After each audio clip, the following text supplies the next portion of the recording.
Hey, good evening, everyone, including the sports fanatics out there representing USA, Canada, Long Island, aka Strong Island, and also international and the five spots of Brooklyn, Bronx, Manhattan, Staten Island, and Queens. This is your man G Money Stacks, aka the Gregonator, aka YouTuber, creator, host with the most. Misunderstood Lonely Nomad, Unstoppable Independent Podcaster, and Rookie Podcaster of Queens, New York. And you're rocking with the 34th episode of Excellent Fun, Vibrant Talks Podcast, the Sports Edition show. Yes, and I do apologize for the delay of the future upcoming episodes and stuff due to late dinners and stuff. I do apologize for that one right there. So I figured I'd record to you on this Tuesday of today. So I wanted to get that out the way. And also we are live and direct from StreamYard alongside with YouTube and alongside with the podcast show page on Instagram. So make sure you turn on your notifications for details, updates, and when each episode is going to be dropping. All right. And speaking of YouTube, you can go to the Excellent Fun Vibrant Talks Podcast Sports Edition show page on YouTube. Grab that subscribe button for me. And tap that noti bell so you can be reminded when the show goes in the air via live stream alongside with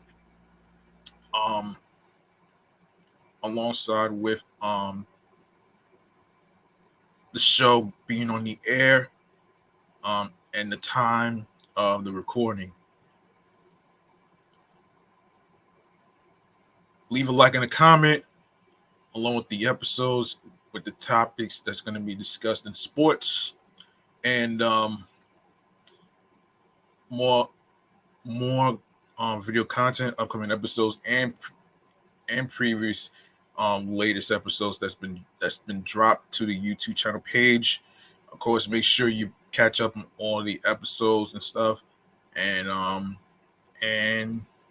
yeah, if you missed episode 33, I actually added a word to the podcast title to it, which is talks. So you want to hear that, you can go listen and stream episode 33 and along with the other episodes in case you miss any of them. All right. And alongside with tell a friend to another friend. Word of mouth is important, and I will handle where you can listen and stream and watch these episodes at the end of the show. Now, as far as how I'm feeling mentally, physically, and spiritually, you ask, I feel I'm still celebrating the 1 year anniversary of Meticulous Vibe Juice podcast review show, and also I am going to do an episode dedicating to the 1 year anniversary of Excellent Fun Vibrant Talks podcast. And this podcast I started on September 19th, 2021. And I will do an episode about it. So stay tuned for that one right there. I'm still celebrating. I feel good about this. I'm really trying my best to actually, give you folks out there that's listening, streaming and watching all over the world, the 5 boroughs, Long Island, aka Strong Island, the USA, Canada, and stuff. I'm trying to do what I can to actually, give more content, and of course, some episodes for you folks out there to actually, check out. So, you know what I'm saying? I hope you do. So mentally, physically, and spiritually, I am doing spectacular right now, man. Yes, still soaking in the success um of doing what I love for the art of it, and being able to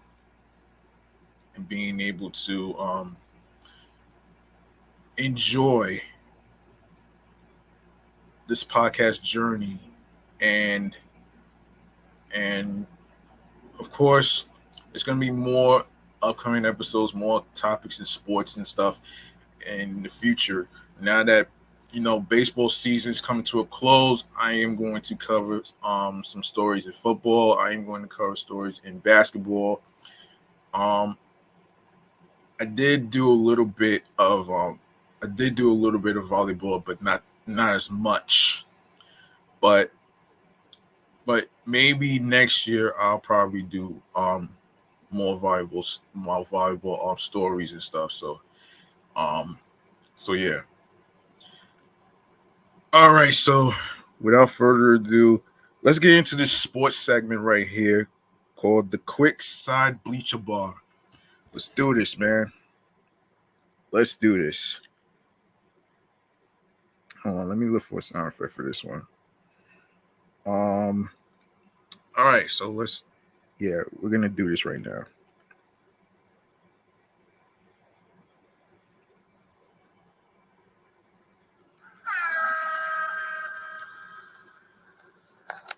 Unfortunately, we got some sad news in the sports world in regards to Dwayne Haskins, who recently passed away. According to the website of TMZ Sports, the Pittsburgh Steelers are continuing to honor Dwayne Haskins following his sudden death by wearing number 3 stickers on their helmets for this entire season. The organization announced the planned tribute on Friday, showing the nod to the late quarterback will be placed on the bottom left of their iconic helmets starting this week. I know this was yes. Haskins joined the Steelers back in January 2021 following a 2-year stint with the Washington Commanders, but did not see any game action. Tragically, following the season, he died when he was hit by a dump truck in a horrible accident on a Florida highway. Sheesh.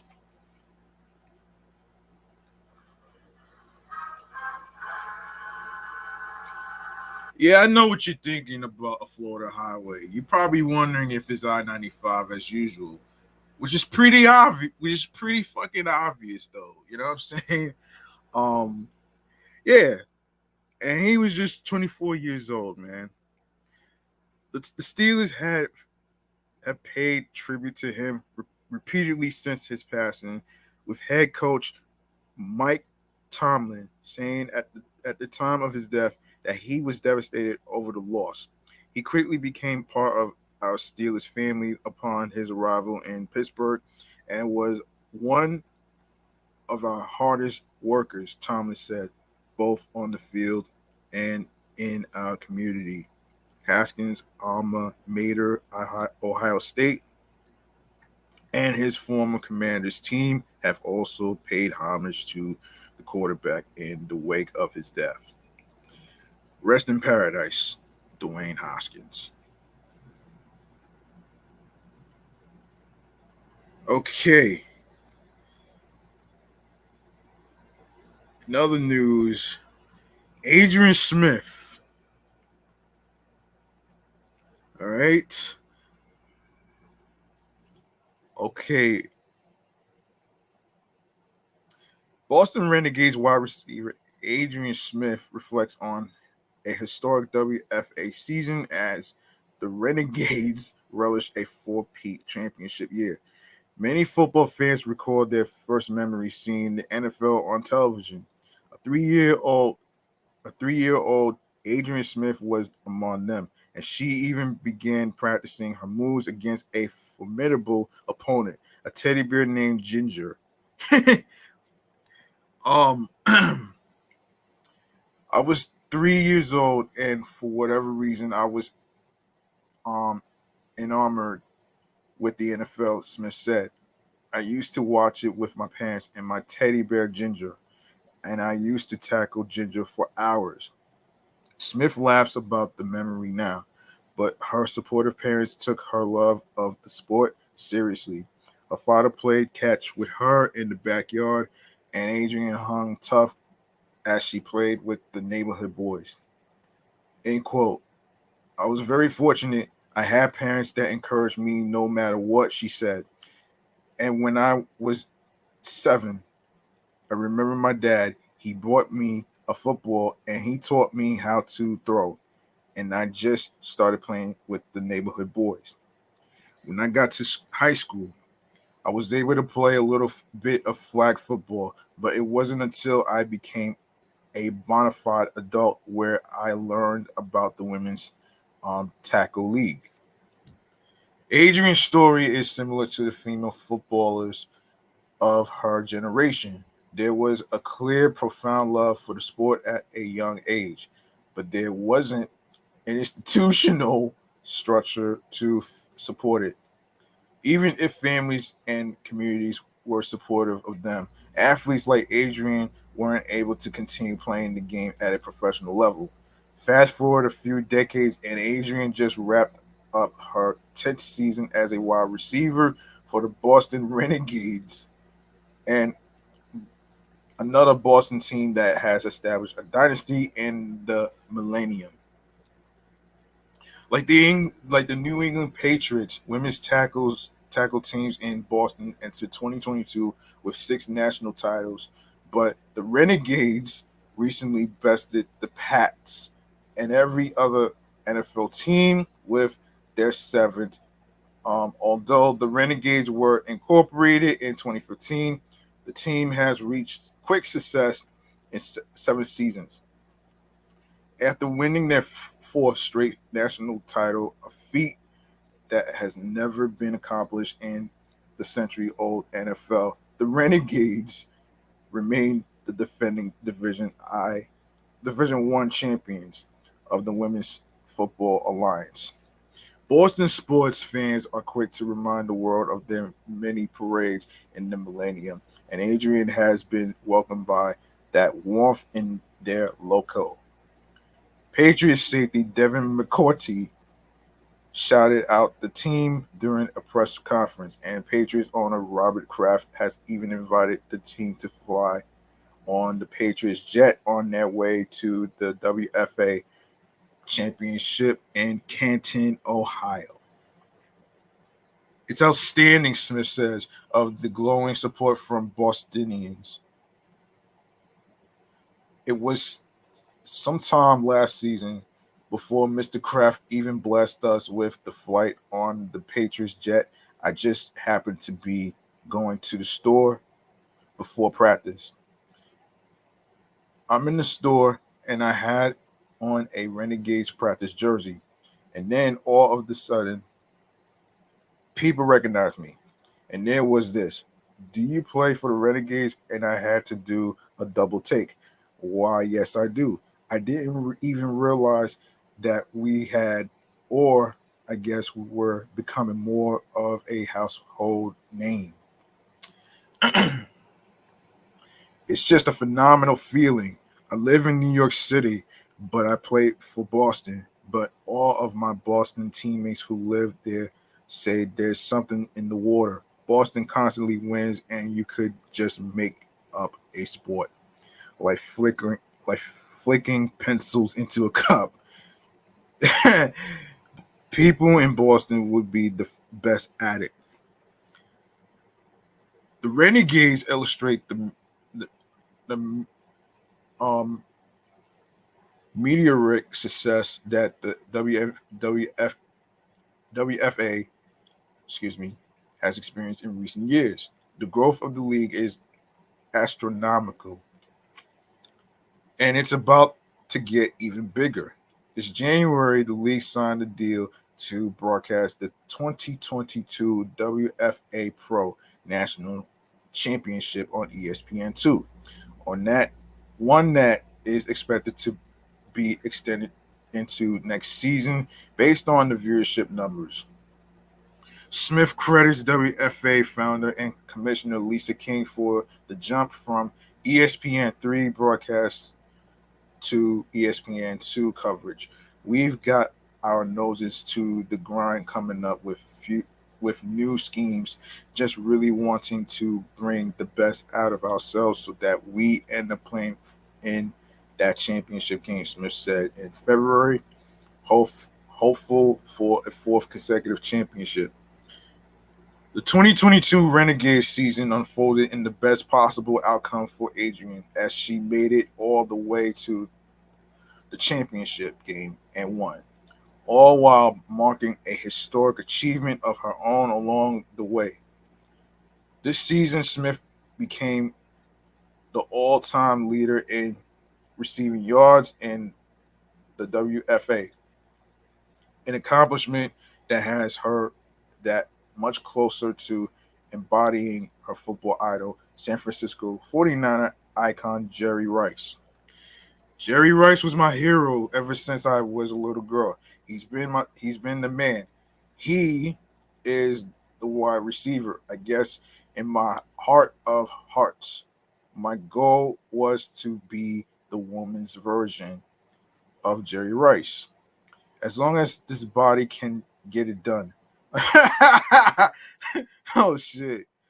Um I'm I'm going to be on that field running and catching and scoring and helping my team win as many championships as possible. Right now, Smith matches Rice with the number one spot on the leadership.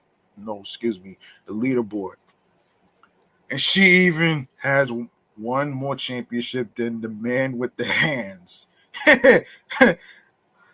Oh shit! I am on cloud nine.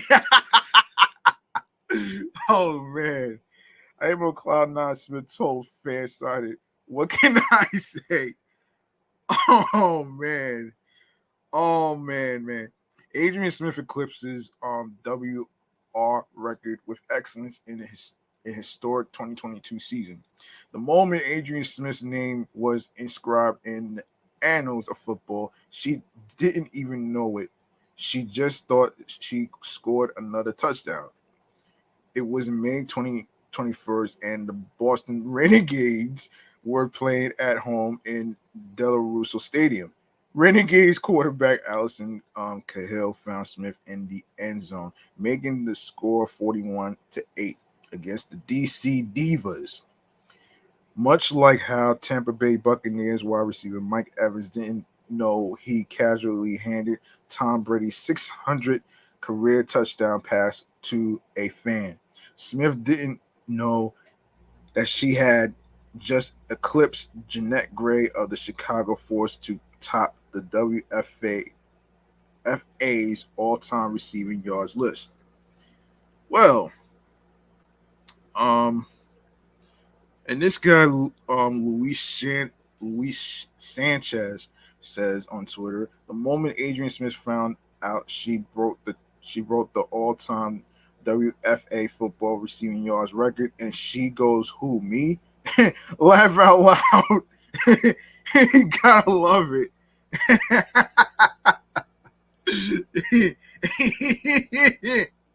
Oh man. Smith offered insight into what exactly was going on through her mind in that pivotal moment. And she states in quote, I had no idea it was happening. I had no idea I was even close to it. And what's interesting is after the game, I watched the replay on Revere TV, and the the commentators, everyone knew but me. They are like, oh my goodness, Adrienne Smith is only 13 yards away from breaking the WFA all-time receiving yards record. And here I am, just out of the field, clueless. Excellence is all I I'm thinking about. Do your job, Adrian. Get the block. All right, you have to run a post. Here's the slant. Do that. And so when it actually happened, I remember the play call. and the route I was given, there just wasn't enough room. We were in the red zone. I think we're about maybe 3 yards outside. Yeah, excuse me, 3 yards outside of the end zone, and I was supposed to block and go. And I'm like, where am I running my go route? There's no room in the end zone. It's only 10 yards wide. So I just kind of gave a little shimmy, throw a little shake and bake with the shoulder, and then cut inside. And sure enough, I look up and here comes Allison just throwing this dart. And of course, I have to catch it. So I catch it, tuck it, and then we scored the touchdown. And I'm like, yay, we scored. And as I'm jogging off, Allison's looking at me, and I'm like, that was great. We kind of just, that was a backyard type of football thing. She's like, yes, but do you know what you just did? And I said to her, yes, we just scored a touchdown. And she's like, no, Adrienne, you just broke the record. And that's why in the video you see me go like this gestures, because I had no idea. I really didn't. Jeanette Gray finished her career with 5,092 career yards. In her 10th season, Smith logged her 5,094th yard to the best Gray's record. Retired Kansas City Titans wideout Liz Sowers, the twin sister of Katie Sowers, who also played in the WFA, ranks third on the list with 5,049 career receiving yards. Lisa King, the WFA commissioner, racked up 779 yards with the Cali War. These are the biggest names in the wide receiver game, and Smith went on to stack up more yards in the postseason. It puts Adrienne that much closer to her idol, Jerry Rice, the unrivaled NFL Hall of Fame wide receiver who has inspired generations of athletes. Julian Edelman, excuse me, um, Edelman, the Patriots wide receiver who comes second only to Rice in postseason dominance, is one of the few wide receivers that has had ample opportunity to frequent the postseason in the salary cap era. And Smith, like Rice and Edelman, is no stranger to the postseason either. Smith joined Boston's roster back in 2011 when the Boston Militia first joined the WFA. That year, Smith helped the team win a championship, and she was there when they won the title again in 2014. When the militia dissolved and the Renegades formed, Smith remained. It took a couple of seasons for the Renegades to reclaim WFA championships, but once they began in 2018, they never stopped. The Renegades won the WFA title in 2018, 2019, 2021, and 2022, four straight championships, with 2020 being canceled due to the COVID-19 slamdemic. The pressure was on because we are defending champions, Smith said of the 2022 season. And so the big question was whether or not the Boston Renegades could continue. Were they really this dynasty that seemed to be? And it starts at the top, from the ownership management staff, our coaches who are amazing, and then it comes down to the players, to us being on the field and executing the game plans that our coaching staff puts together. I'm just excited, just so excited to say that we did it. We won our fourth consecutive Women's Football Alliance title. Football differentiates itself from most sports in that the board is reset after play. Each play. While the unpredictable can happen between snaps, there's a choreography that must be mastered. A synchronicity that a synchronicity that must be achieved. Perhaps that's why coach speak and mantras are prevalent in the sport. So much of football is about executing fundamentals and getting the steps right. There's something to the boring answers Bill Belichick drones on about in his monotonous press conferences. And everyone in Boston knows it. Winning at football is really about doing your job. For the Renegades, their method to paving their own dynasty is one that Bill and Ted would happily endorse. End quote. I think it's the standard that we set, and that standard is excellence, Smith said. If you are taking a handoff from the quarterback, do it excellently. If you are on the D line and your job is to plug the A gap, plug that A gap excellently. If you are on the outside like me, a wide receiver, and you need to hit a comeback or a snap route, do it with excellence. For us, it's never about comparing ourselves to others. It's always looking within and making sure we are executing the game plan to a T. Adrian exemplifies that excellent mentality with equip only champions can make. End quote. The only numbers I keep track of are championship rings. Smith has 3 of them, with a 4th on the way. A dazzling reminder of just how far the Renegades and women's football have become. Come. Um, a continued celebration of their achievement. NFL champions are rewarded with extravagant galas when they are awarded their Super Bowl rings. Jewelers now chronicle the intention behind the ring design, which now includes stadium models in the last 2 Super Bowl rings. It's a wonder Tom Brady can even prop up all 7 rings on his hands because that's how overloaded these jewel encrusted trophies have become. For women's football, that kind of celebration is something new, and it's another source of pride for the Renegades. In 2019, the Toledo Furies received their championship rings after 35 years. It didn't take nearly that long for the Renegades to celebrate their 2021 championship, but it did take a year to receive their rings due to the COVID-19 slamdemic.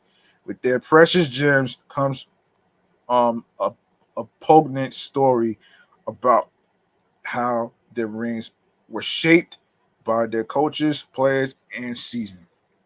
There's so much meaning behind this ring. Our special teams coach Cliff Ashley just went in depth in terms of the number of stones on each side. We even have a black stone there that represents the Black Lives Matter movement and how that was just a changing point for our team in terms of the discussion that we had honestly with each other. And then the stones in the middle just representing the myriad of people who help support us, those that go unknown or unnamed, but we just wouldn't be able to function without them. So it really means a lot. The Renegades and the Patriots lead the way in the WFA and NFL partnerships. There are more eyes on the Renegades than ever before, and some of the football's greatest players are taking note of their schemes and adjustments in the same way that NBA players stress how much they learn from watching WNBA film. The Patriots take note of what the Renegades do to maintain dominance. We're we're trying to learn from them this year. Patriots safety Devin McCourty said, before the 2021 season. Coming from one of the NFL's best safeties and a key defensive player, the Patriots sought to retain in free agency. McCourty's administration means something.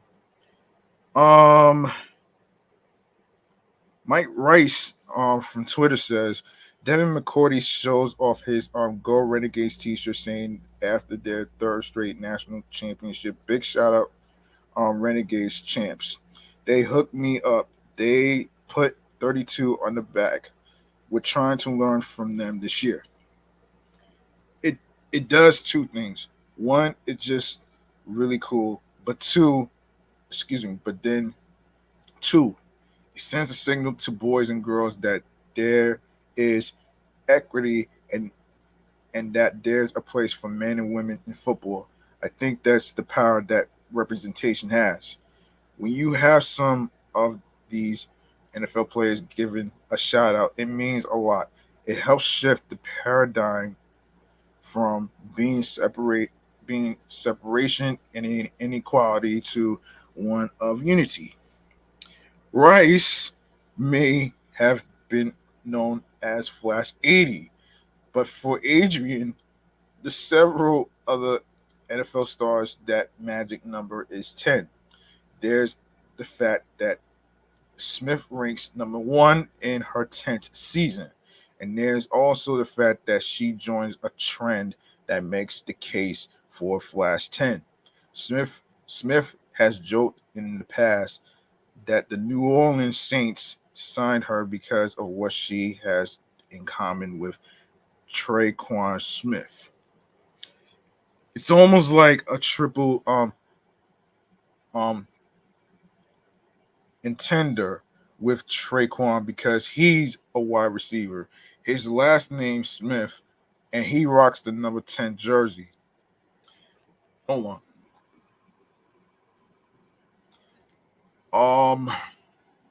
So I tend to focus on it. There's something to it.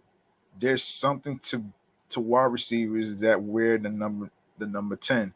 We've got Cooper Cup in LA. We've got DeAndre Hopkins. We've got Tyreek Hill. So there are a lot of phenomenal wide receivers in the NFL that wear number 10. And I happen to studying them throughout the season. I'm looking for how they release off the ball. I'm looking for how they are making some of their jukes. How they are shaking defenders, and I study that. I do mental reps, and then when I get out on the field, I physically put my body through that because I want to be the best. In New England, of course, number 10 belongs to Mac Jones. The promising Jones joins Smith in keeping the legend of the numero alive. Smith affectionately refers to her Foxborough compatriots as our big brothers over there, detailing the extent to which the Patriots have gone to bat to see the Renegades elevated in the public space. It's really been a tremendous amount of support in terms of just helping to elevate our platform, helping to turn eyes towards us, Smith said. The WFA was able to negotiate a broadcast distribution deal with ESPN2. That was tremendous. It's the first time it's happened in the history of planet Earth. That definitely elevated women's tackle football to an extraordinary level. And that was really supported very well. I have to just shout out, I hope he doesn't mind, but Mr. Stacey James has been absolutely tremendous.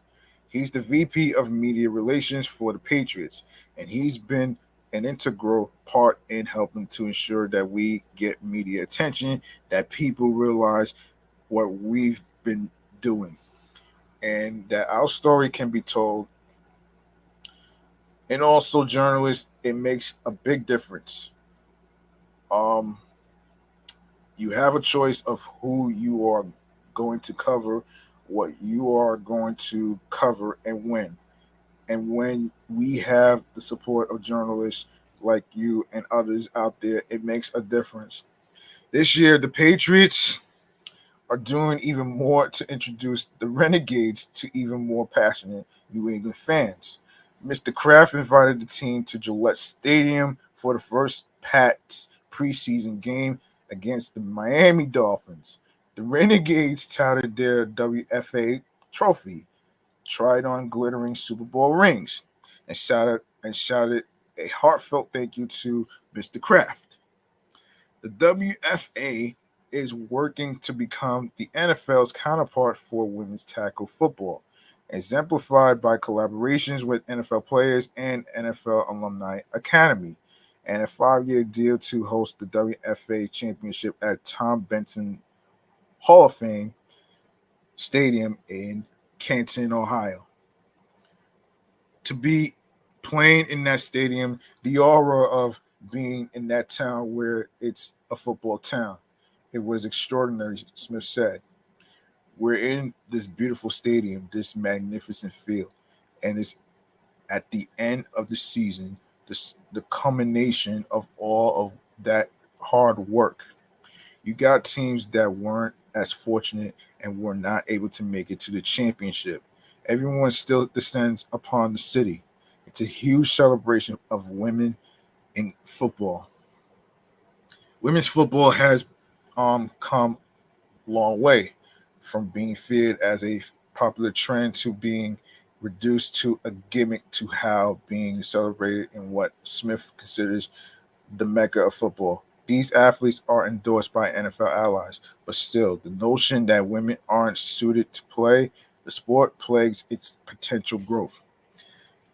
I don't know what gets tougher than a woman who's had children. So let's just rewrite everything when we're talking about what true toughness is, Smith said.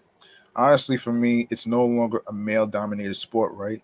We've got women playing, succeeding in this sport. We've got girls who are growing up, who are participating for the first time in this pipeline that's going to produce some amazing talent.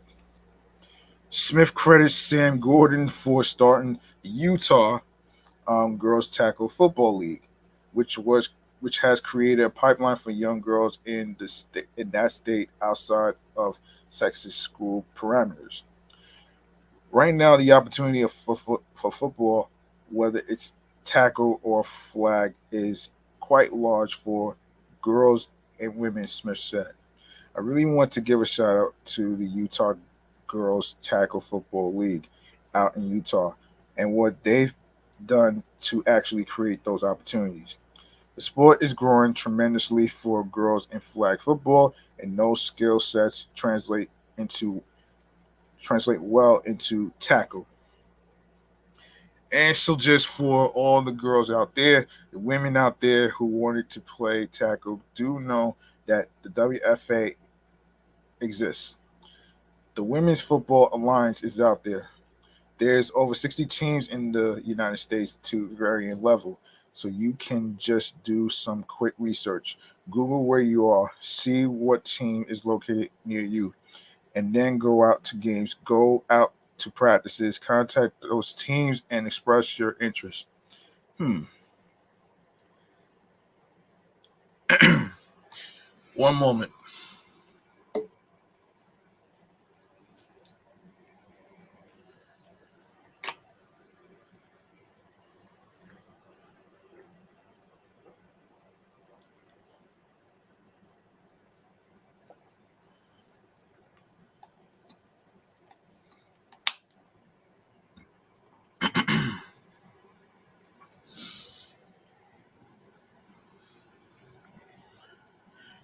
All right.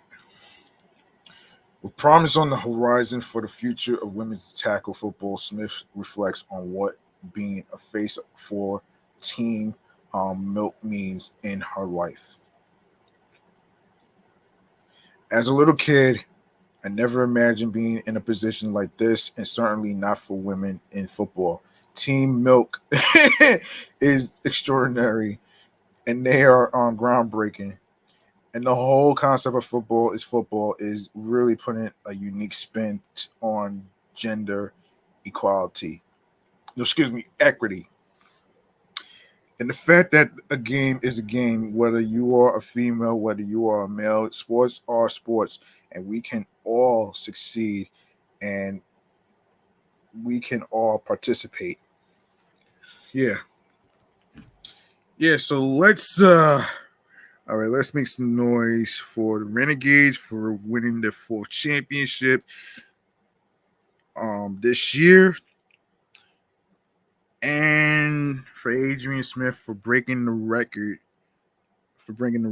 So congratulations to her right there. So there it is right here.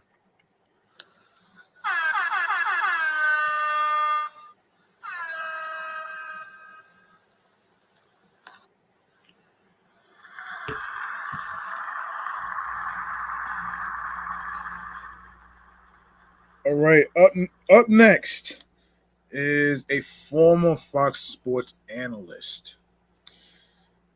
And this is a guy that Charlemagne the God gave Donkey of the Day to, is Jason Whitlock. And here's what's happening here, according to source. Jason Whitlock was well known for his controversial views on his show Speak for Yourself, alongside former Bills defensive and Marcellus Wiley. He was a avid supporter of the NFL, was critical on Colin Kaepernick when he took a knee during the national anthem, and even had words to say about LeBron James when he showed out in front of spectators at his son's double AU game. After his contract was not renewed by Fox Sports, Whitlock landed himself his own show, Jason Whitlock Fearless, at conservative media outlet Blaze Media. In a new episode of his show, Whitlock spoke on how gangster rap is grooming children and how he believes it is detrimental to kids. He then went on to call Tupac, Snoop Dogg, and Nipsey Hussle soldiers for the devil. Okay, he's wrong for that shit. Music has a far more spiritual impact on you than a movie, he said. And this hip hop music is based on authenticity, allegedly. You can't compare Marlon Brando, the actor playing the role of Vito Corleone, to Snoop Dogg playing the role of Snoop Dogg, and Snoop Dogg claiming to be a Crip, and Snoop Dogg facing murder charges easily in his career, keeping it real. Whitlock continues saying you can't compare that. Tupac wasn't playing a role. He wasn't acting as a thug. He was a thug and wanted everybody to know it. That's why he tattooed Thug Life across the front of his stomach. There's no acting involved here. This isn't a fantasy world. They are trying to create a reality, and they've done it. He then went on to compare rap music to Satanism. They are soldiers for the devil. They have cut a deal for the money, for the fame, for the attention, for the women, for the girls. That they still sell a satanic version of music to our kids. They've taken the paycheck. They've taken the gold chains and all the adulation for demonizing and grooming our kids. This will not have a good conclusion. We can already see it, but it will get worse. There will be a difference between kids of my generation who could quote the Isley Brothers as opposed to kids in this current generation who are quoting Nipsey Hussle and Snoop Dogg. Okay.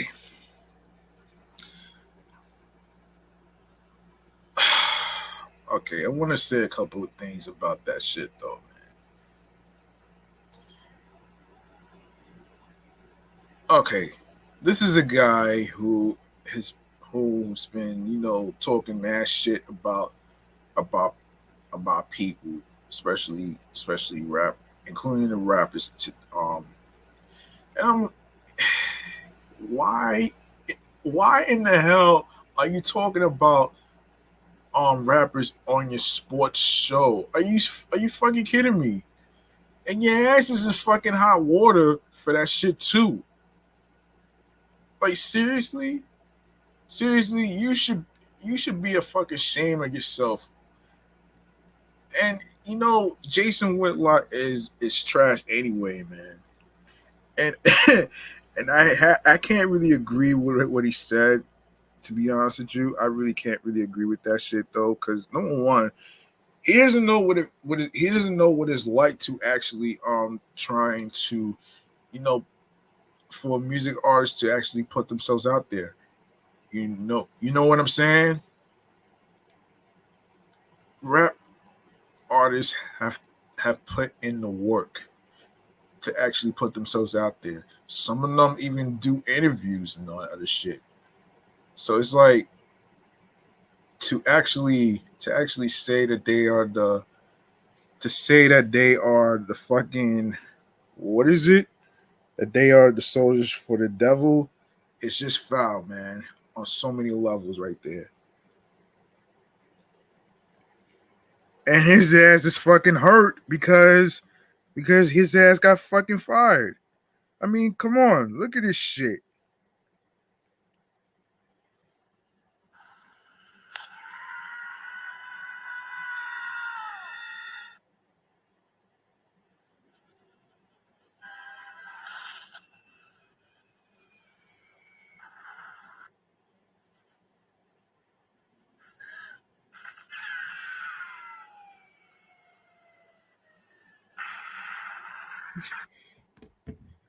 You feel what I'm saying?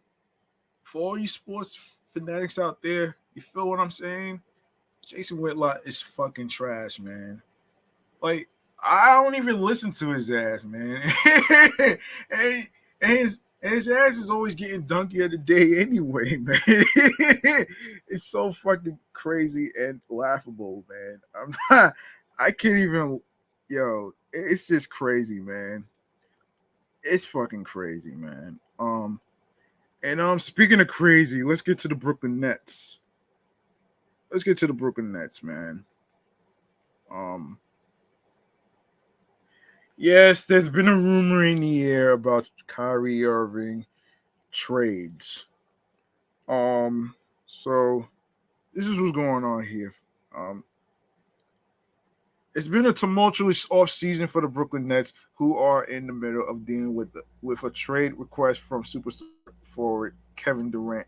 While the Nets have said to keep, excuse me, they want to keep the two-time champion. Durant hasn't changed his stance on wanting to leave the team, and even told team owner Joe Tsai that the franchise needs to choose between him and the pair of head coach Steve Nash and general manager Sean Marks. No progress has been made toward a deal for Durant, but there's been no shortage um, of interested teams in the future Hall of Famer, and that now includes the Memphis Grizzlies. However, Durant isn't the only rocky situation the Nets have dealt with this summer.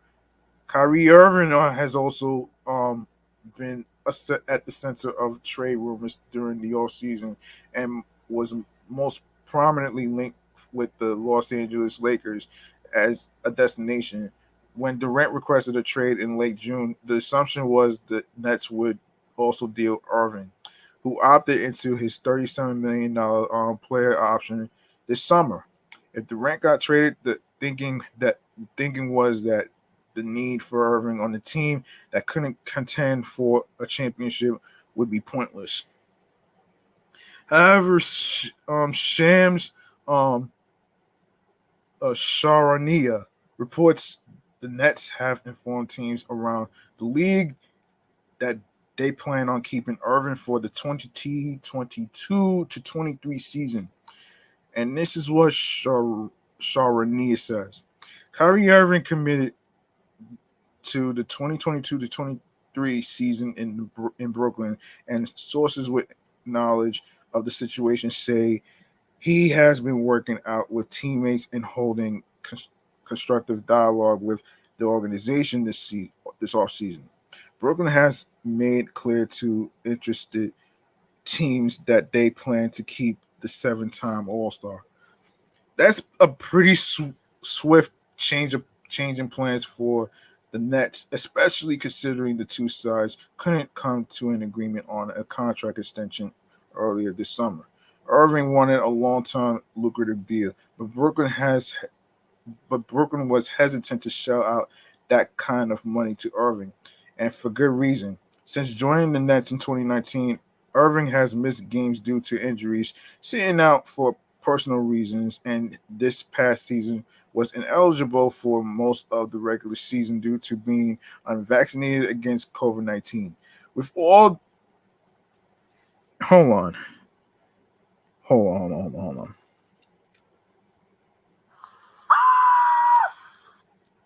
With all of that history in just 3 seasons, it's unclear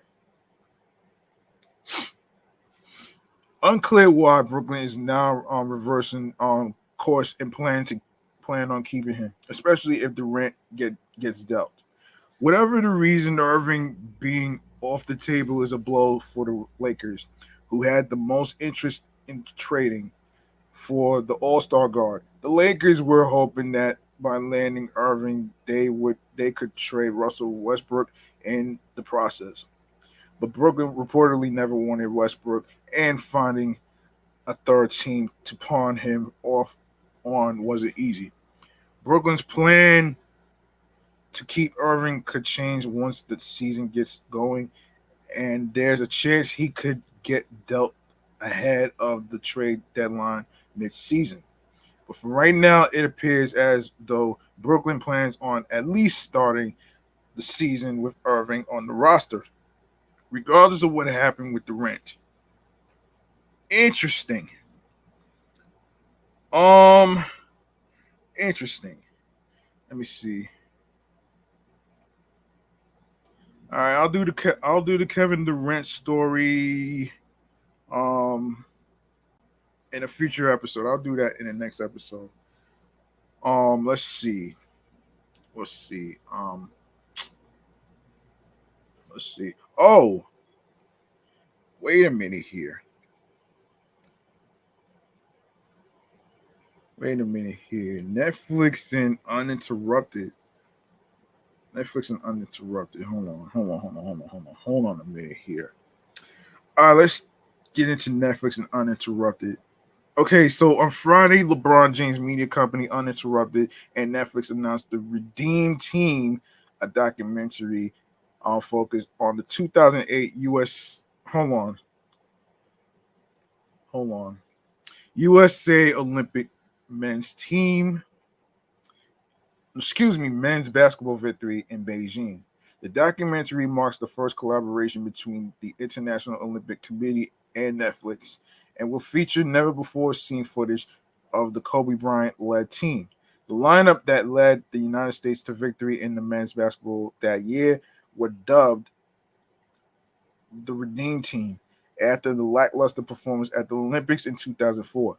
The documentary promises to what the hell?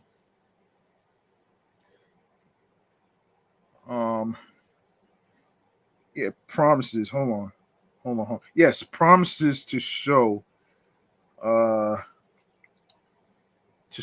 the players were selected for the team, and will feature interviews with those involved, including LeBron, Dwayne Wade, and Coach K.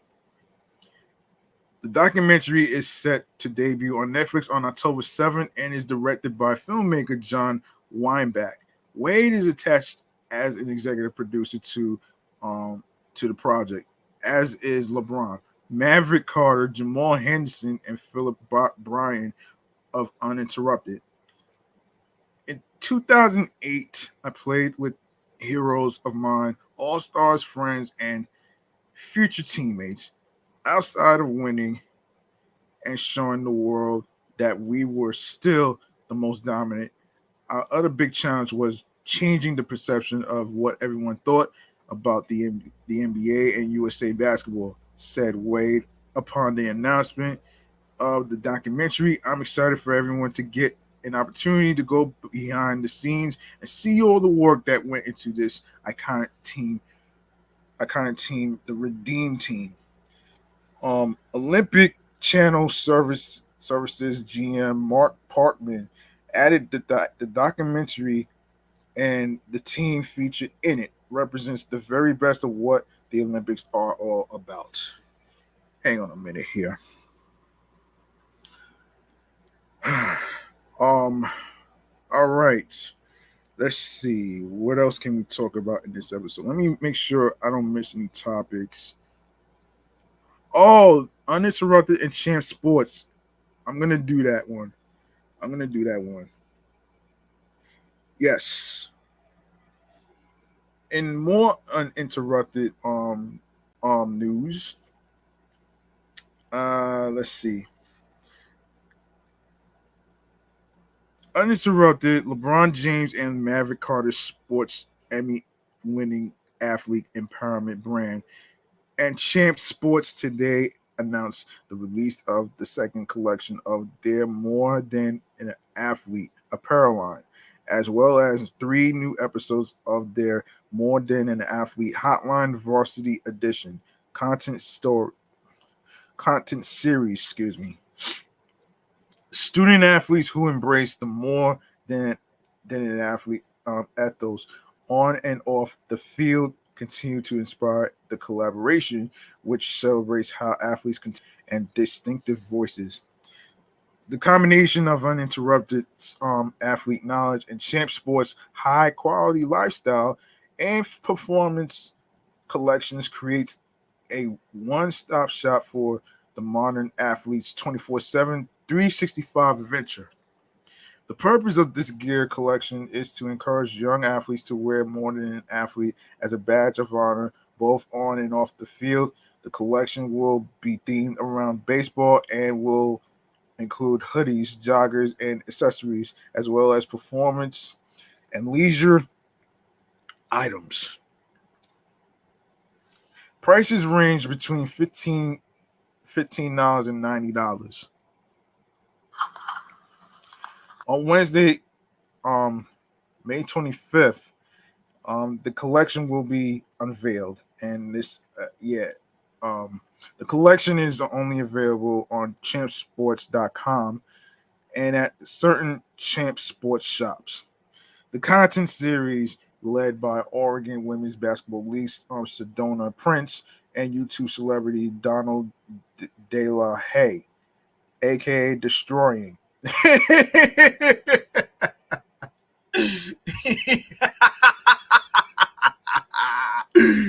Oh wow.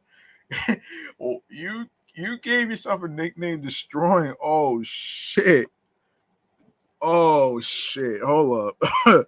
Hold up, man. That's a fucking laugh right there.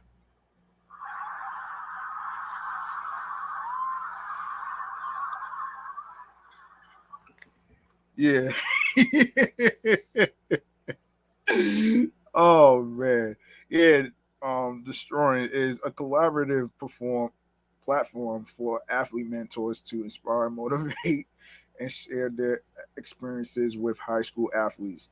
The show provides a platform for new, young, developing talent who are changing the game's rules to share their tales. Of course, you can see the new apparel line and view the latest episodes below. I suppose, let me see. Hold on a minute here. Of course, you can watch it on YouTube, which is the YouTube channel is uninterrupted. So you go subscribe on there, check out the episodes, and of course you'll be so hooked to this you won't believe. what you hear. So let's see. Do I feel like let me see. Hold on a minute. Hold on a minute here. Okay, Shannon Sharpe. Okay. So Shannon Sharpe recently made it to the NBA headlines as his serious take, which is full of concerns about Chet Holmgren's body, is all over the internet. The analyst has always been strong on this year's draft class and knows it's full of potential with guys like Chet Holmgren, um, Paulo Banchero, and others in it. But the OKC's pick is a bit concerning for him with respect to his size, weight, and body weight. And it's not just for Shannon Sharpe, but many others around the league too. Recently, the young man who weighs just 86 pounds. Hold on. 86 kilograms and is 7 foot tall, faced some of the league's active greats, and it didn't really age well for him.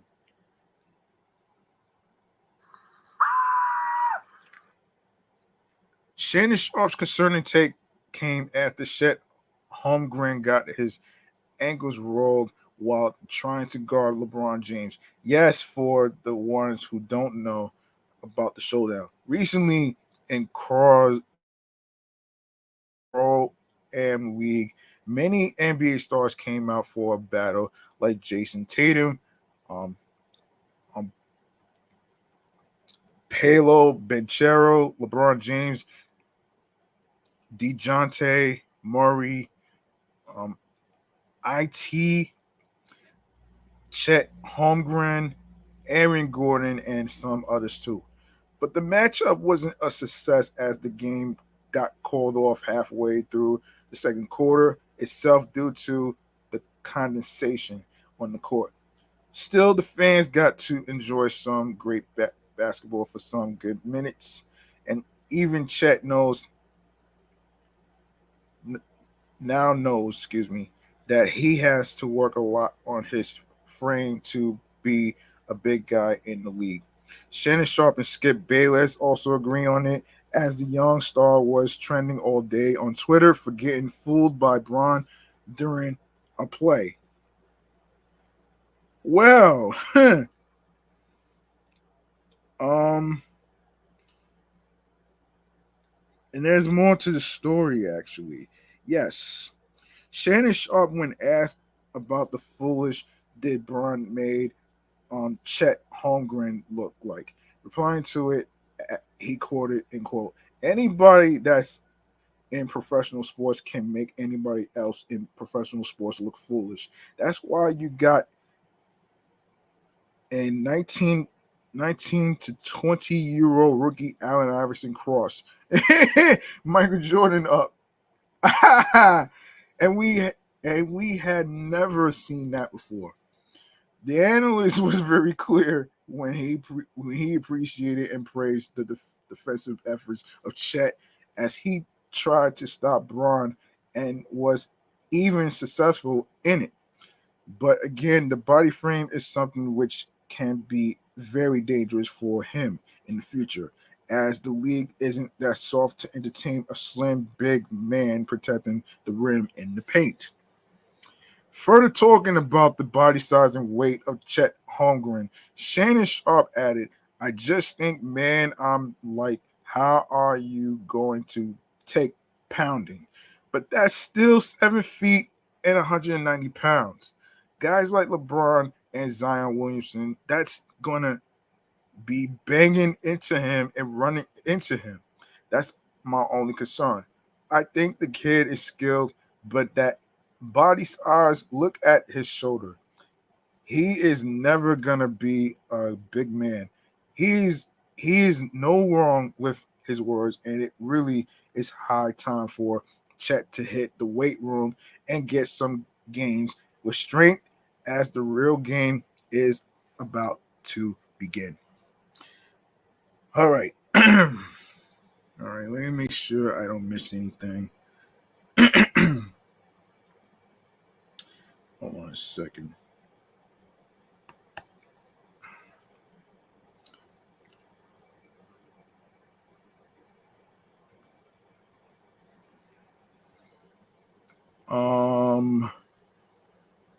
Okay. All right, here we are. All right. Up next, we're gonna talk about let me see. Yeah, no.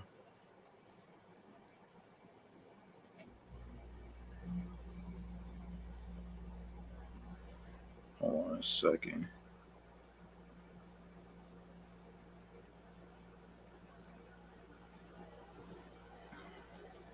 All right. So recently, it was all time. Hold on. Hold on. Before I get to Old Timers Day, man, I need we need to talk about the collapse of the Yankees, man. We need to talk about that shit. Um, forgot all about that shit. Um, oh man. Most recently, um, yeah. Uh,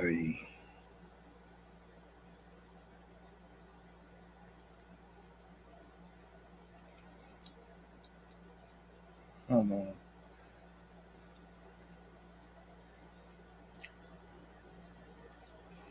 So, hold on a second. 5 days ago, um, okay.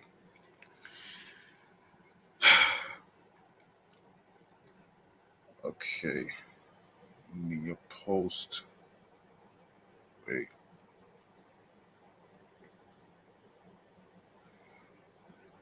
So, a couple days ago, in case you didn't know, um,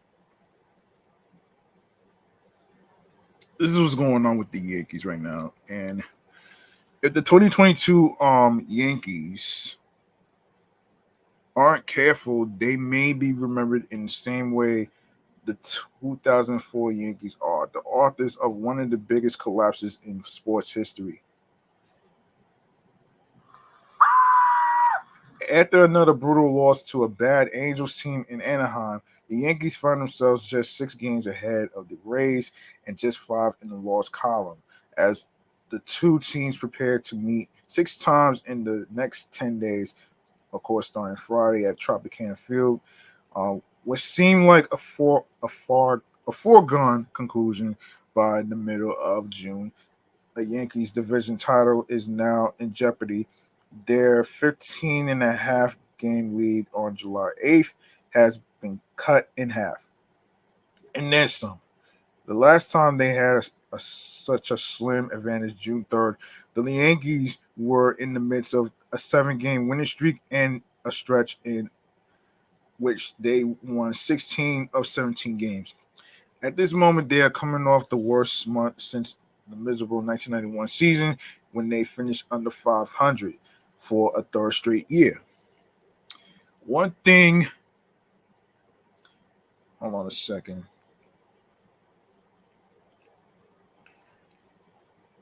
Hold on. One thing in the Yankees' favor for the stretch run is that according to um 10 10cathion.com, they have just the 15th hardest remaining schedule, and just 2 teams have a more difficult road ahead than the Rays. But that's small solace for a team that's coming off what manager Aaron Boone called a rough month. And he wasn't interested in discussing how September might be better. We got to play better than we've played lately, Boone said. It's it's as simple as that. Um, the offense has been almost non-existent, which means errors on back-to-back plays by Josh Johnson and Isaiah Kenneth Falefa, and a mistake on Garrett Cole to Shohei Ohtani that turned into a 3-run homer, sealed the Yankees' fate on Wednesday. We're still in a good spot, Cole said after work in a down visit clubhouse at Angel Stadium.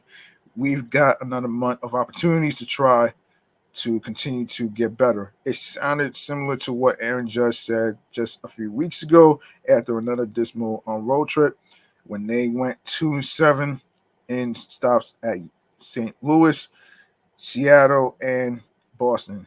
If you would have asked me at the start of the year, would I like a 10-game lead in the middle of August? I think any of us would have signed up for that. The outfitter said on August 14th. There's little things we need to improve on going back over this whole road trip. Different things on the base paths. It's executing with guys in scoring position and picking each other up. Outside of a 5-game winning streak, which has been followed by losses in 4 of their past 5 games, that hasn't happened. To make matters worse in the Bronx, the Rays are coming off a sweep of Miami, have won 9 of their past 11 and are 14-4 since August 13th. And since August 12th, Tampa Bay has moved from 4th to 2nd place in the AL East. They are without their best pitcher for at least the next 2 weeks, with Shane McClanahan on the IL due to a left shoulder impingement. But the Yankees are dealing with their own injury woes. Of course, obviously, Luis Severino and lat, and Nestor Cole's groin are on the IL. I'll explain what a groin is after I do the story of after I do a discussion on Luis Guillorme in a couple of seconds. They have a battered bullpen, and Anthony Rizzo's back, and DJ LeMahieu are trying to play through injuries.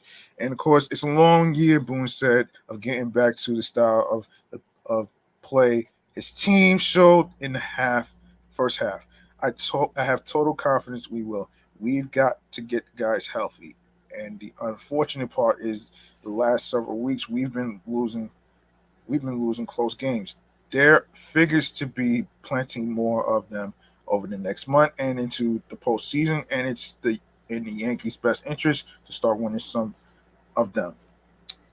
And they actually hold on a second. They actually turned it around so I'm actually gonna look for that story too. All right, let's get into what went down with the Yankees, of course. All right. Okay, sports.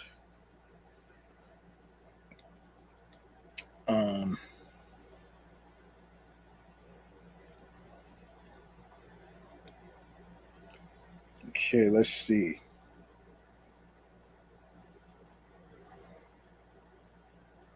Speaking of which, let's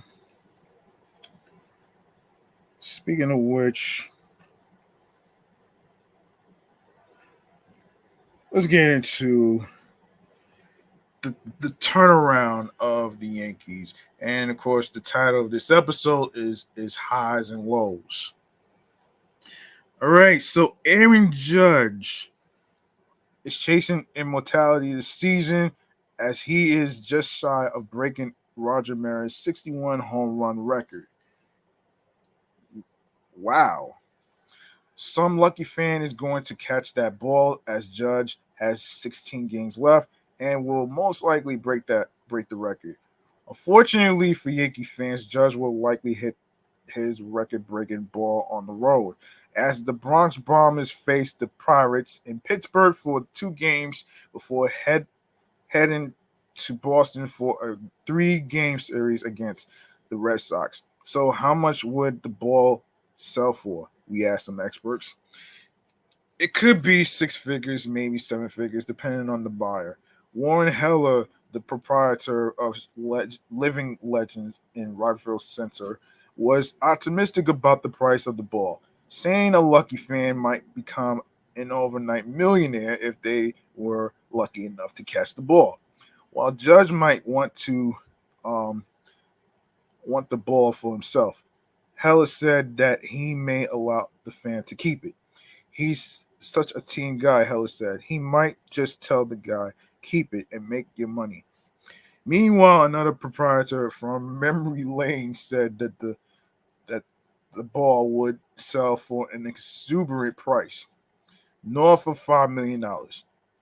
Like most historic balls, Judge's record-breaking ball will be marked by the MLB with a distinct tag that allows them to know which ball was the actual history-making ball.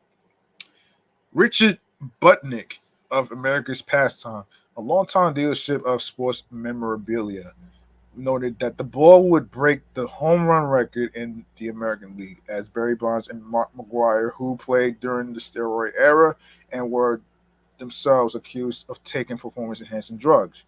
Considering the fact that no one has hit 60 home runs, he said, it makes a huge difference. It would be the American League record. Bonds hit 73 home runs in 2001 with the San Francisco Giants. Judge is unlikely to match that record, but his season is nevertheless historic. Um, this is really going to be history, said Heller of Living Legends. If someone is out there who really wants it, it will be seven figures. Um, okay, so in other Yankee news, we have a picture. We have a picture. Um, hang on a minute here. Hang on, hang on.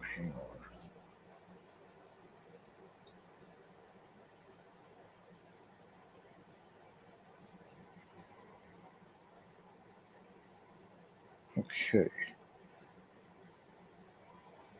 We have a picture of the Yankees that's injured. So unfortunately, so that's not it. Yeah, we have a picture of the Yankees that's actually injured. So we're gonna get into that right now before we go into the Mets. So the Yankees will be without Frankie Montas for the foreseeable future after the team placed him on the 15-day injury list with right shoulder inflammation. The designation is retroactive to September 17th.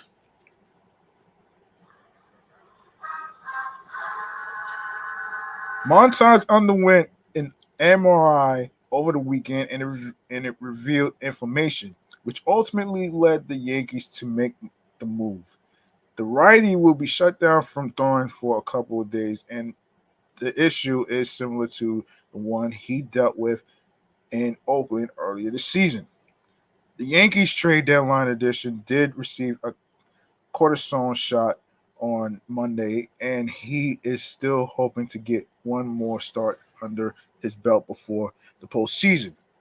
Hopefully, I can make one start right now. I just want to take it day by day, Montas said in the clubhouse prior to Tuesday's series opener with the Pittsburgh Pirates. Yankees manager Aaron Boone seemed to be more cautious on his outlook for the 29-year-old starter when he spoke with reporters at Yankee Stadium. Boone indicated that Montes could be shut down for 10 days, and then the team would start to ramp him back up. He did remain open to the idea that Montas would get another start before the season came to an end. It's certainly possible, but we'll just see how the recovery goes here over the next week or 10 days, Boone said. Then we'll see where we are from the calendar standpoint, how many pitches we can get him up to. Those kinds of things.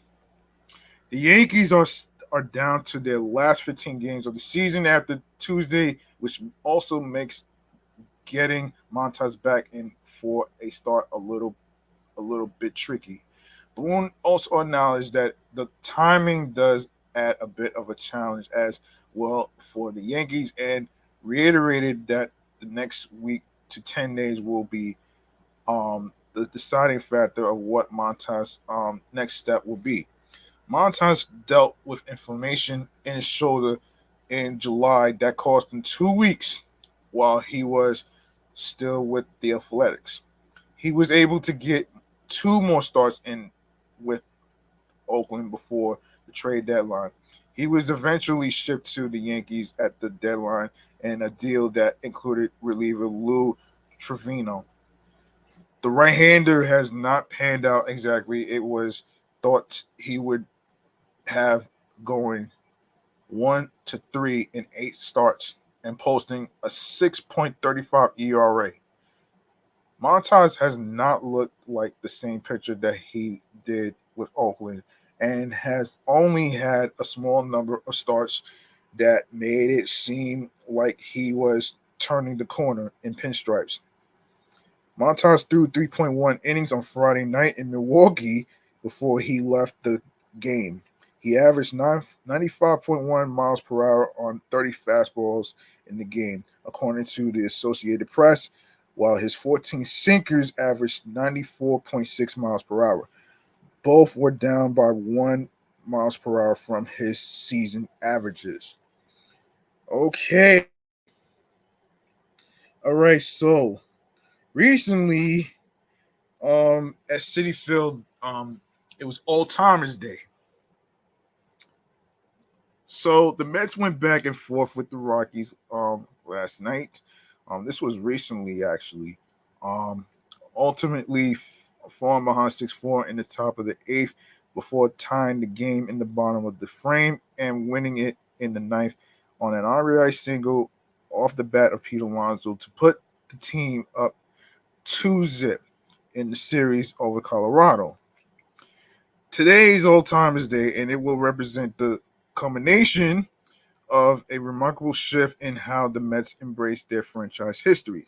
Buck Showalter is one person who is very excited about the return of his tradition. Um, Dwight Gooden offered a sneak peek at the shoes he will be rocking for the All Timers game. Alonso continued to be the heart and soul of this Mets team. Tommy Hunter made his return from the injured list to add an extra arm to the Mets bullpen, which meant that Michael Perez was sent down to Syracuse.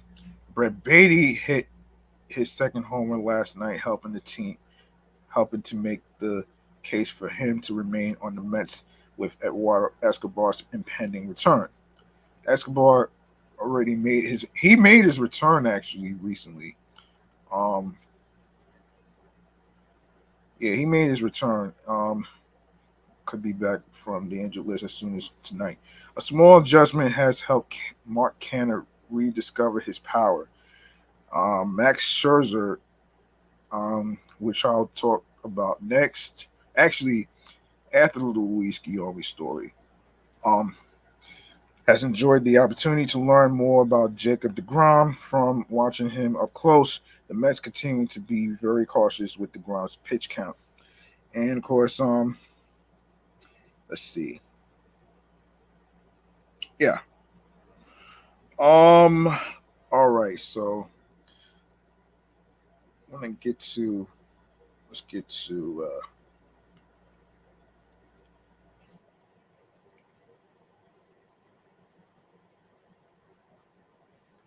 so hang on a minute here. Hold on a minute here though.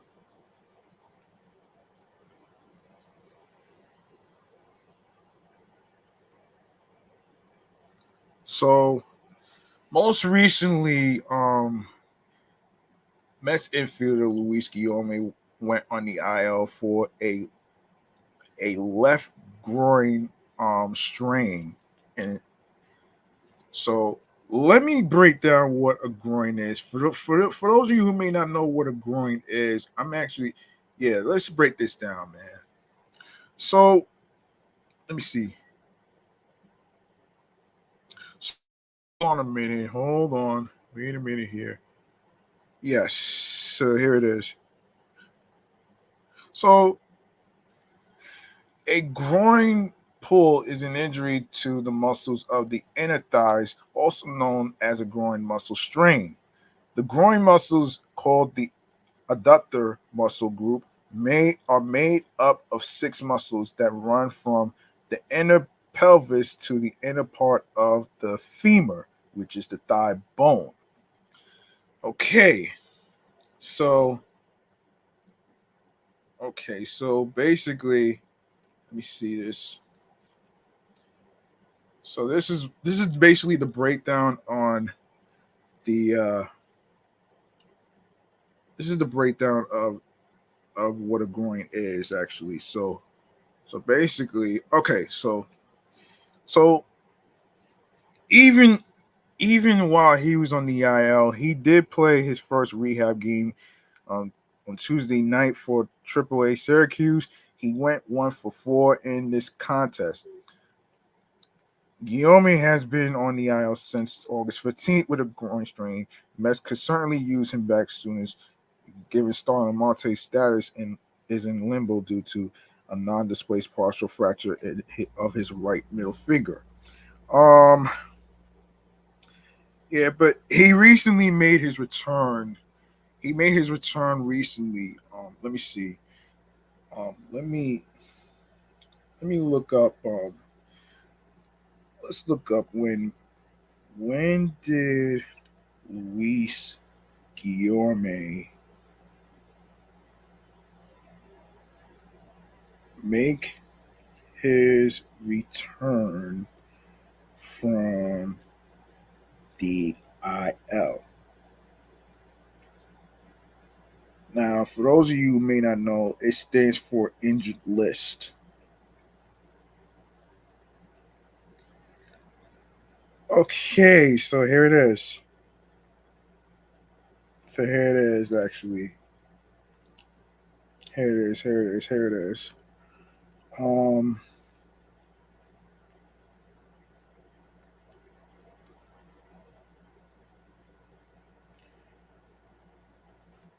okay, so this was 8 days ago. Okay, here it is. So this was 8 days ago. There it is.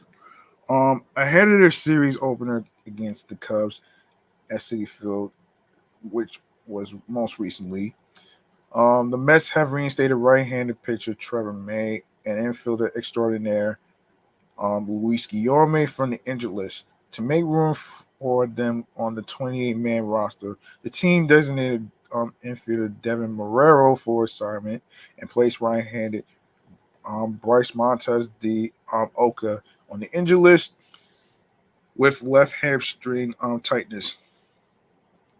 Well, before hitting the injured list, Guillaume was fantastic, playing excellent defense at multiple positions in the infield while hitting 283, 355, 357 with a 109 109 WRC plus in 289 plate appearances. In the games that preceded his injury, he has settled into a platoon with the now hot Eduardo Escobar at third base. May struggled mightily earlier in the season and missed a long stretch of time after hitting the injured list with an arm issue back in early May. He returned to the mound for the Mets on August 3rd and has a 3.86 ERA and 3.87 FIP in 9.1 innings since then. Um, since then. One moment.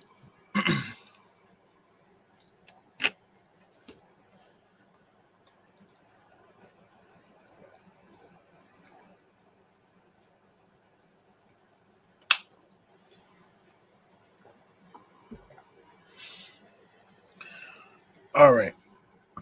All right. He last appeared on in a game on September 1st, during which he threw a scoreless inning against the Dodgers. He went on the injured list 2 days later because of COVID. Montez de Oca was called up to take May's spot on the active roster at the time. Um, and he threw 3.1 innings with a 10.80 ERA and 1.32 FIP before hitting the IL himself today. Morel only got 6 plate appearances with the Mets and failed to reach base. All right. Max Scherzer. Okay. Glad that Guillorme is back with the Mets off the IL. Of course. And obviously, most recently, Max Scherzer got into the IL, but also made his return too. I'll get to his return in a sec. So here's a little breakdown of what went down with Scherzer. So the veteran right-hander was placed on the 15-day injured list Wednesday with left oblique irritation, retroactive to September 4th. Scherzer departed his Saturday start against the Nationals after 5 innings with what he termed as fatigue in his left side. David Peterson or Trevor Williams will start on Friday in Miami in Scherzer's place. Scherzer underwent an MRI exam on Tuesday that he says revealed the information on his left side. Scherzer had a left oblique strain earlier this season um, that cost him nearly 7 weeks, but he said this injury is nowhere close to severity. Severity. This is days, not weeks, Scherzer said before the Mets faced the Pirates in a split doubleheader at PNC Park. This is not a significant injury. In 20 starts this season, Scherzer is 9-4 with a 2.26 ERA and 127 2/3 innings pitched. His absence will be most felt for the potential extra strain it will create on the bullpen that has already been stretched thin. In the big picture, the Mets want Scherzer healthy for October. The Mets began the day tied with Atlanta for the NL East lead, but are in comfortable position for a postseason berth. Honestly, it just feels achy, Scherzer said. That is the way I described it. I just that my left side feels achy. It's not a strain. I don't have one specific spot I can point to where that hurts. It's just general fatigue on the whole left side. The first time when I did this, I had one specific spot. That's not what this is. And so that is the good in this. I have communicated my symptoms, and we kind of had conflicting symptoms throughout the game. I felt fatigue. I was throwing the ball well, and I have no regrets on how I handled the situation. Scherzer said he fully expects to return from the IL when eligible, and doesn't anticipate he will need a build-up with a simulated game or minor league appearance. I have got to deal with what I have. Scherzer said I had a little hiccup and tried to work around it. I didn't let it become something big. It just became a bigger hiccup. Okay, let's get to um okay. So when did Max Scherzer return from the injured list? Okay, so there it is. Let's see. When did he return? He returned. I forget when he returned. Actually, I forget when.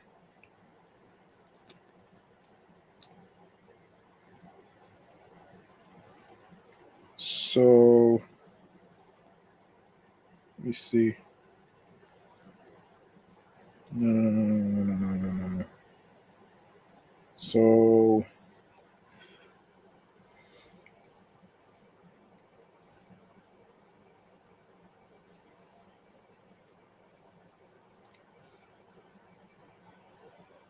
okay, so here it is. So obviously he made his return recently. So it appears that Max Scherzer is no worse for wear following a stint on the injured list. The New York Mets starter returned to the mound Monday after a brief stint on the injured list with an oblique injury. He proceeded to pitch 6 perfect innings against the Milwaukee Brewers in a tidy 68 pitches.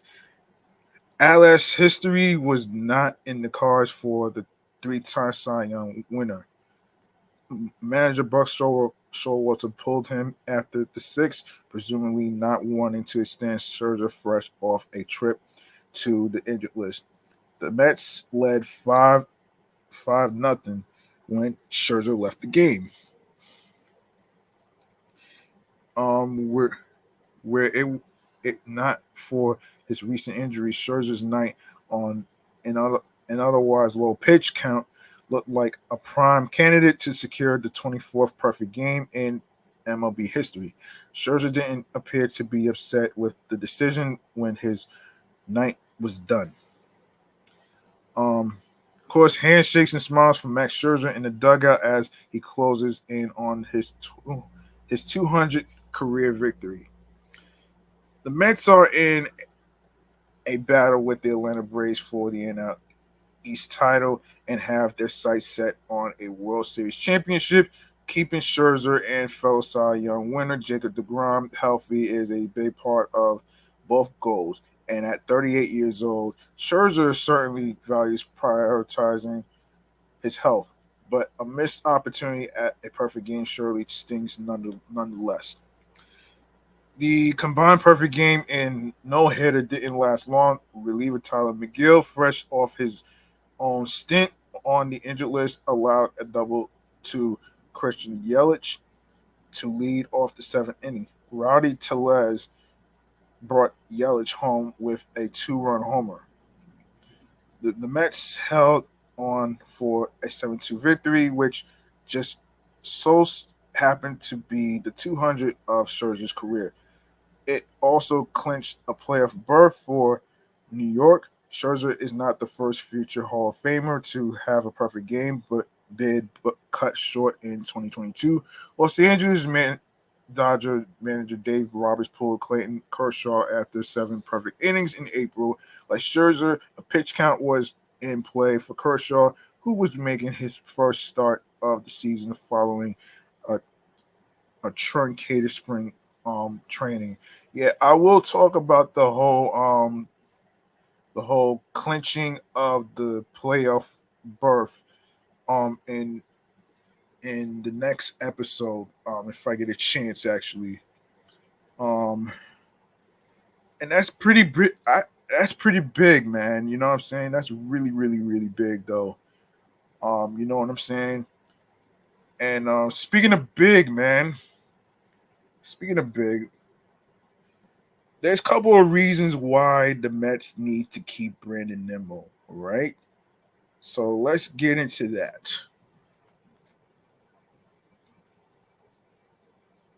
So the New York Mets are having a great year in 2022 and have a World Series contending roster. The problem is that several of the team's key contributors will also be free agents at the end of the year, leaving their future with the Mets very much in doubt. Much of the focus recently has been on the various starting pitchers that the Mets will need to make decisions on. Of course, Jacob DeGrom, Carlos Carrasco, aka Cookie, Chris Bassett, and Taiwan Walker will have the opportunity to test on free agency, making it likely that some of those 4 will not return next season. For this article, I would like to turn the focus on a key position player for the Mets who will be a free agent at the 2022 World Series, and that player is center fielder Brandon Nimmo. Of course, Nimmo has been a key contributor for the Mets over the past few seasons. Although originally expected to serve as a corner outfielder for the team, the lack of solid center fielders have resulted in the Mets deploying him at the position more often than not. Even with the arrival of Starling Marte, Nimmo has remained in center field. There are three major reasons why Nimmo should be retained by the Mets. The first reason why Nimmo should be brought back is because of his ability to get on base. That's a fact. Over the past couple years, Nimmo has primarily been placed atop the Mets lineup, and he has performed in that role brilliantly. With a walk rate of close to 10%, that is well above the league average, with the league's strong focus on analytics and swinging for the fences. On base percentages have dipped across the league. However, Nimmo remains one of the few hitters that can flirt with a 400 on base percentage. And this makes him an important addition in the Mets lineup. Second reason why Nimmo should be retained is because he has improved defensively at center field. When he when he was first brought up to the Mets, he was considered to have limited range in center field.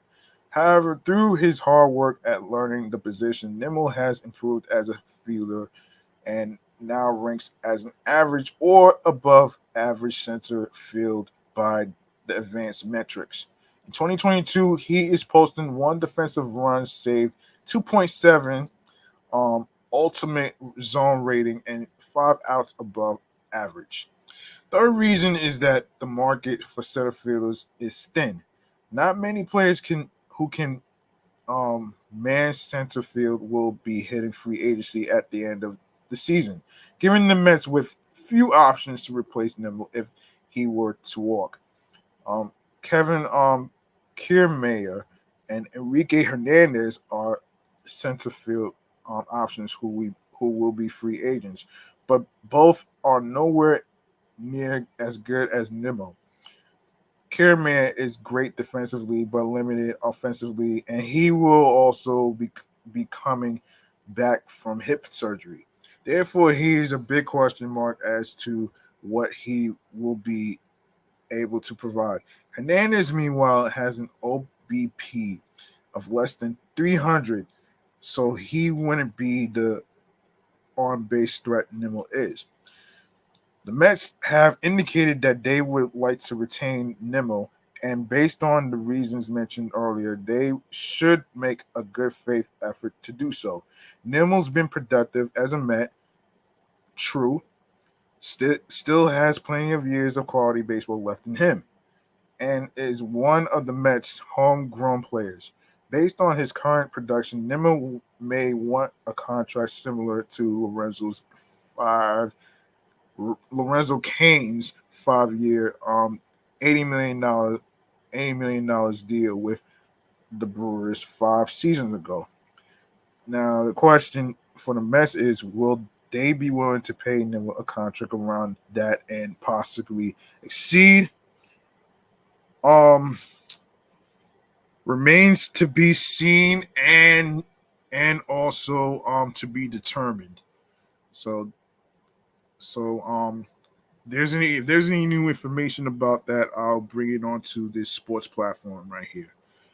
And of course, obviously, you know that a little fun fact about Nimmo, man. When he made that play, taking away a home run from one of the opposing teams, that was very impressive, though.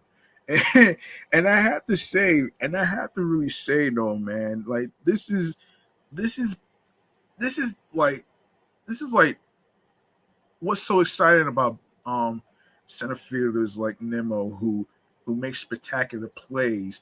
And and it's very very very very very very I'm actually I'm actually proud as a New Yorker who is a New York Mets fan. And they actually made it to the they actually clinched the playoff season, which will be discussed next time in the next episode. And yeah, I think he needs to stay with the Mets, man. He's been doing a lot of great things, man, helping this team out and stuff, man.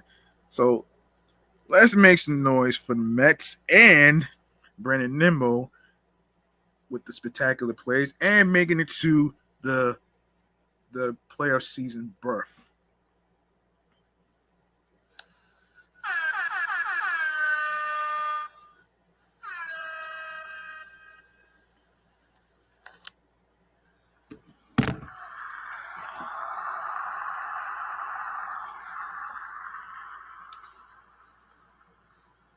Okay. Now a little breakdown of what OPS stands for is a little breakdown of what OPS stands for. Hold on. Real quick. Real quick. All right, so OPS stands for on base plus slugging. And what it is, it's a sabermetric baseball statistic calculated as the sum of a player's on base percentage and slugging percentage. The ability of a player both to get on base and to hit for power, two important offensive skills, are represented. So that's pretty much what that is. That's pretty much what that is, though. Um, so yeah. So yeah, I think I'm gonna wrap up this episode right here, man. Hey, yo, listen. Of course, you're more than welcome to actually make a charitable donation to my Cash App, another option is Anchor, of course, to support this sports podcast platform right here, and yeah, Sportscast actually, but Sportscast platform, and it doesn't have to be a lot of money. It could be whatever amount you are comfortable with. Will be appreciated though. So there you have it right there though. You don't need to have a lot of money to show more support. It's all about doing the best you can as a human being, and the rest. So there you have it right there. So um, so listen, this has been an exciting episode of um episode 34, highs and lows. And actually, even though the Mets had a little bit of a setback of injuries, but the thing I like about the Mets is that they are resilient. They don't give up a fight, man. And as you can see in the background of my flat screen TV in my room, I'm the the, the TV's on SNY. I am about to wrap this up right now so I can continue watching this game. And, and the rest though, man. And one more thing, man. We gotta get to stream choices on the go right here, man, before we get up out of here, man. So let's get to it right now, man. So here it is. You like what you heard in today's sportscast of Excellent Fun Vibrant Talks podcast, the Sports Edition show. Um, you can follow the show on the gram, which is Excellent Fun Vibrant Talks podcast. The username is the same, which is Excellent Fun Vibrant podcast, but but I added the word talks to it. Um, so y'all can get a better idea on the things I'm going to be talking about. That's why I added the word talks. Now, I didn't have room to put the word talks on there because of the word podcast in the username, because on Instagram, you only require 30 characters. So yeah. And yeah, you can follow Excellent Fun Vibrant Talks podcast on Instagram as well, alongside with the review show Meticulous Vibe Juice podcast, which celebrated the 1 year anniversary, along with this sports podcast, also celebrated the 1 year anniversary as well. And of course, you can follow my number one show that's also going to be reaching a 2-year anniversary on 11/11/2022. Off the Meat Rat Chains New York podcast on Facebook and Instagram, alongside with myself on the primary handle, which is G Money Stacks 555. Make sure you turn your notifications so you can see me in action on Instagram Live on each episode recording. And of course, if you have anything to say on there as far as the topics that's being discussed or whatever, all that is welcome, man. All you need to do is go to the comment section on Instagram Live and, of course, YouTube, man. You're more than welcome to actually chime in on the topics, man. You know what I'm saying? So yeah. So there you have it right there, man. And I want to let people know that you can go to the link in bio where it says Linktree/excellent fun vibrant podcast on there. All right. Now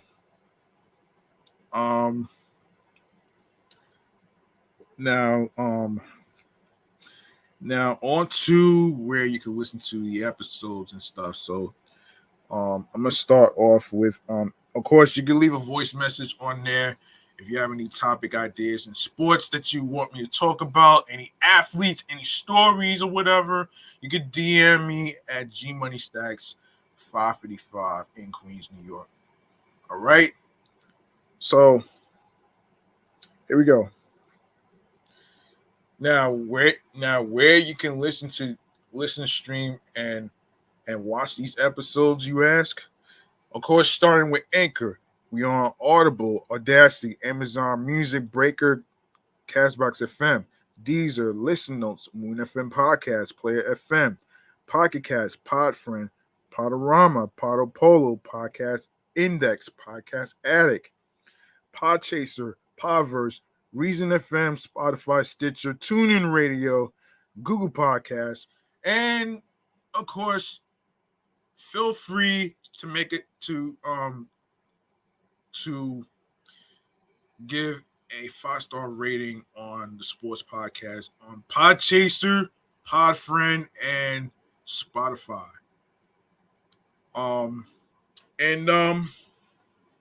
you can also listen to Excellent Fun Vibrant Talks podcast sports edition show episodes on Radio Public, and we are also on iHeartRadio, number one app for music, radio, and podcasts, folks. And make sure to follow my other two podcast shows, which is Meticulous Vibe Juice Podcast Review Show and Off the Meat Rat Chains New York Podcast. That's also on there as well. So be sure to follow those two podcasts on iHeartRadio and along with audio streaming platforms. And last but not least, the YouTube. Make sure you grab that subscribe button from me and tap that and click on the noti bell so you can be reminded when the show goes in the air via live stream. Leave a like and a comment along with the episodes and the topics in sports that's going to be discussed. And of course, stay tuned for more video content, upcoming episodes, previous episodes with the sports topics that's going to be discussed. And be sure to download these episodes, stream, listen, watch, catch up on all the episodes in case you missed any of them, especially on the YouTube channel page of Excellent Fun Vibrant Talks podcast YouTube channel page right there, man. So, of course, yes, be sure to subscribe. Be sure to share the episodes, share the videos, and of course, like I said, be sure to download these episodes. Very important. Word of mouth is important. Spread the word to you. Spread the word to friend to another friend, and of course, be sure to spread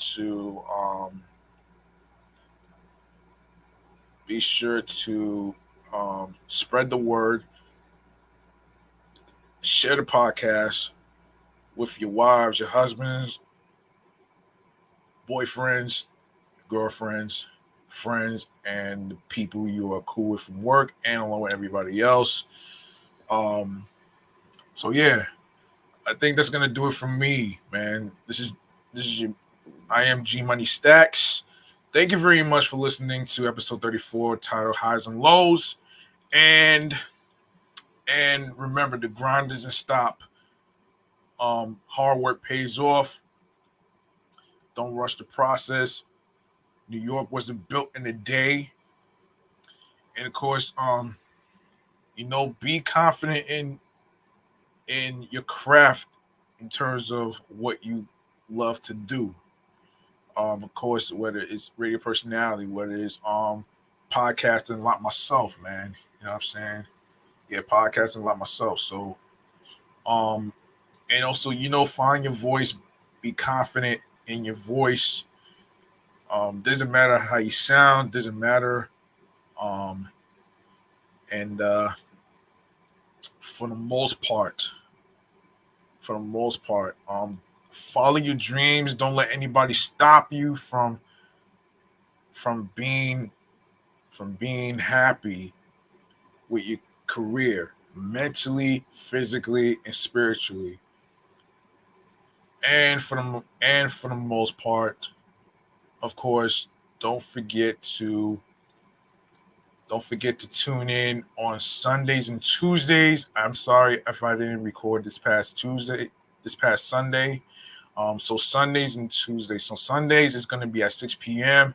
Tuesdays is going to be at 7 p.m. And I recorded it a little early because I wanted to actually get to the Mets baseball game on SNY. So yeah, and of course, be sure to um be confident and have faith in what you do. Don't let anybody stop you from doing what you love to do. And of course, find your voice, and of course, find something that clicks to you, that gets you into your zone. All right, stay in the zone and have that tunnel vision in what you like to do, creatively speaking. And yes, man. Um, I'll see y'all in the next episode. Be safe out there. Stay liquid. Peace and one love. And I'm out of here. I'm off this shit. Have yourselves a good night, folks.